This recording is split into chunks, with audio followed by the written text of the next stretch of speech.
Durante décadas, el Botafogo parecía haber perdido la esencia de su tradición futbolística. Uno de los clubes más grandes de Brasil había perdido el poder deportivo. Sufrió una deuda cercana a los 200 millones de dólares que lo obligó a pasar por una reestructura y, por si fuera poco, los planes se retrasaron por su descenso a la Serie B del Brasileirao en 2021. Pero esa crisis cambiaría todo. Hoy, la estrella solitaria vuelve a brillar. En medio de la peor crisis de su historia, ejecutó un plan de recuperación, reunió los elementos correctos y se convirtió en el equipo más poderoso de América. Saber cómo lo lograron no está en un milagro ni en el calentamiento del polvo de estrella. Está en cambios radicales, en una visión global, en un nombre: John Textor. Pero antes de hablar de su evolución, tenemos que mirar al pasado, lleno de decepciones, de grandes jugadores con pobres resultados, de descensos y graves problemas financieros. Porque para entender a este Botafogo, hay que recordar lo que hizo para salir a flote. Botafogo no es un club más en Brasil, es una institución que lleva el fútbol en el ADN desde antes de que el mundo supiera lo que era una Copa del Mundo. Se fundó en 1894 como un club de remo, y no fue hasta 10 años después que empezó a patear la pelota. Pero cuando lo hizo, cambió la historia. Botafogo no solo fue pionero, fue cuna.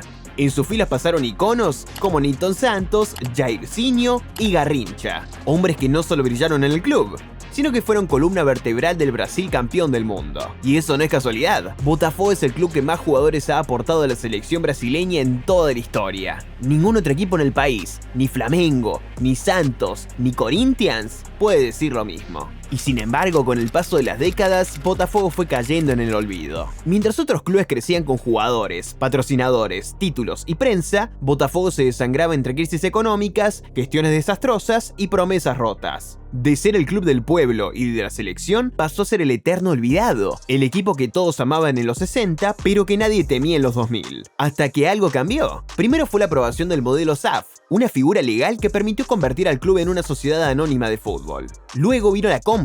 John Textor, empresario estadounidense y dueño del Molenbeek belga y del Olympique Lyon, adquirió el control mayoritario del club en 2022. Lo que parecía otro experimento extranjero más en Sudamérica terminó siendo el comienzo de un plan mucho más ambicioso. Textor no vino a improvisar, vino con un modelo estructurado, un modelo deportivo definido y un objetivo claro: hacer de Botafogo un club competitivo a nivel mundial. Pero como todo proceso real, el camino no fue lineal. En los primeros años, el banquillo del club se volvió una silla eléctrica. Pasaron Luis Castro, Claudio Cassapa, Lucio Flavio, Bruno Lage. 12 entrenadores llegaron y se fueron en menos de 3 años. Y con tanta inestabilidad, era inevitable llegar a la zona de derrumbe. En 2023, con Bruno Lage al mando, Botafogo protagonizó el mayor colapso en la historia reciente del fútbol brasileño. Llegó a tener una ventaja de 13 puntos en el Brasileirao. ¡13! Con medio campeonato en el bolsillo, con la hinchada soñando y el país entero observando, se desplomó. Derrotas inexplicables, errores técnicos, rotación de entrenadores, descontrol emocional. Fue una implosión total. Lo que prometía ser un título histórico se convirtió en una pesadilla, y esa caída dejó cicatrices profundas en el vestuario, en la directiva e en la hinchada. Muchos pensaron que el proyecto estaba muerto antes de nacer, pero ahí es donde Botafogo cambió, porque no destruyó todo. Aprendió, reformuló y volvió más fuerte. Fue hasta 2024 que finalmente el club encontró la estabilidad con un técnico que entendía el proyecto desde adentro: Artur Jorge. Con él llegaron las piezas justas, la identidad, la valentía, y lo que parecía una utopía se transformó en una realidad. Botafogo campeón del Brasileirao y, contra todo pronóstico, campeón de la Libertadores. No por casualidad, no por suerte, por diseño.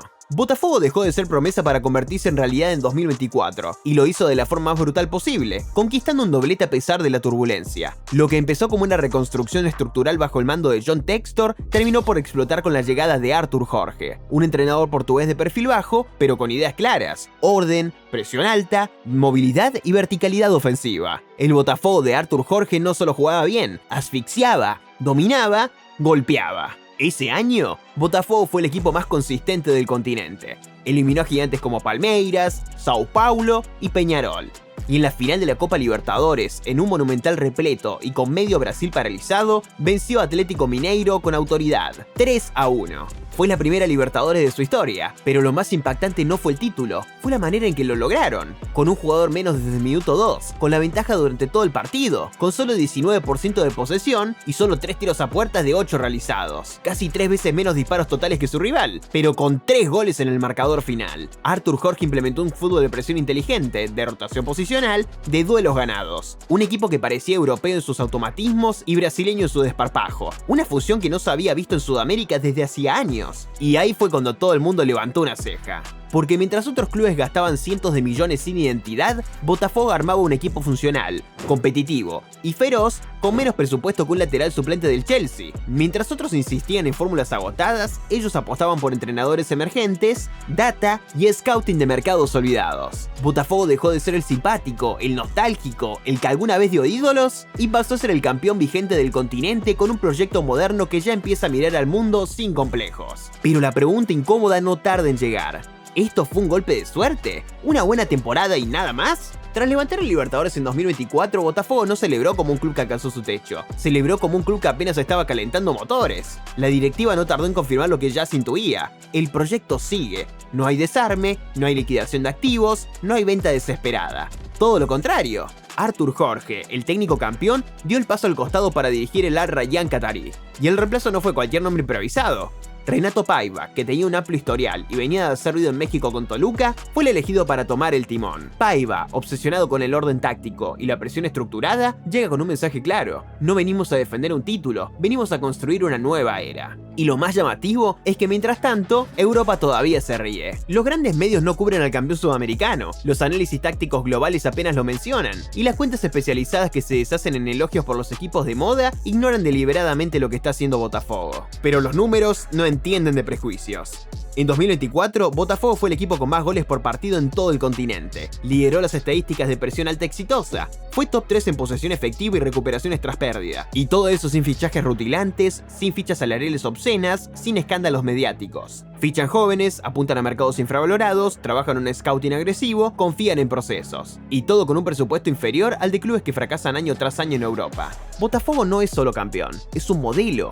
Porque mientras los grandes se debaten entre egos, superligas fallidas y ciclos cortísimos, en Río había un club construyendo la tormenta perfecta. Porque si analizamos lo que ocurre sobre el césped, ya no hay tantas diferencias. Botafogo juega con una estructura táctica moderna, presión post-pérdida organizada, laterales que alternan altura y diagonales, interiores mixtos y extremos que no solo desequilibran, sino que interpretan. En 2024, su fútbol no fue inferior al de ningún semifinalista de Champions. No tuvo los millones del Manchester City, pero sí tuvo identidad. No tuvo la profundidad de la plantilla del PSG, pero sí coherencia. No tuvo los nombres del Real Madrid, pero sí el juego colectivo que tanto predican en España. Entonces, ¿por qué no ponerlos en la misma conversación? Botafogo no pide respeto, lo exige, y lo hace con resultados, con fútbol y con un proyecto que ya no le teme a nadie.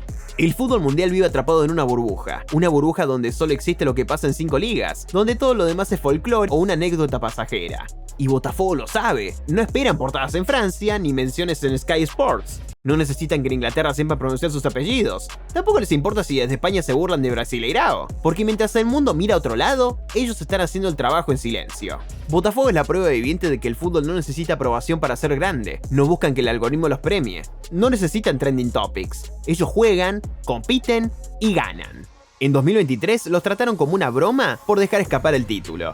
En 2024 levantaron a Libertadores en la cara de todos. Y ahora, en 2025, están construyendo algo más peligroso que un equipo campeón. Están construyendo una identidad que no necesita reconocimiento para funcionar. Esa es la verdadera amenaza, que ni el fracaso los rompió, ni el éxito los distrajo. Y que mientras los demás clubes viven pendientes del qué dirán, el Fogo solo mira hacia adelante. La de Botafogo ya no es solo una historia de ensueño, ya no es nostalgia del pasado ni el club que alguna vez fue grande. Ya no es promesa, ya no es outsider, ya no es una sorpresa. Hoy es campeón de América. Tiene un proyecto sólido, tiene identidad y tiene algo que muchos clubes del mundo ya perdieron: hambre. ¿Tiene menos recursos que los gigantes europeos? Sí. ¿Tiene menos estrellas mediáticas? Claro. Pero tiene algo más importante: un plan y un propósito. Y eso, en un país donde el talento emana sin cesar, la promesa de continuidad es real. Porque mientras los clubes empresas juegan con dinero infinito y dirección difusa, Botafogo avanza con principios bien cimentados. y cada vez está más cerca, así que quizás no sea el mejor equipo del mundo, todavía. Pero si continúa con el paso que lleva hasta hoy en las competencias internacionales, el día que todos miren hacia el cielo en Río, puede que encuentren la estrella que los guíe.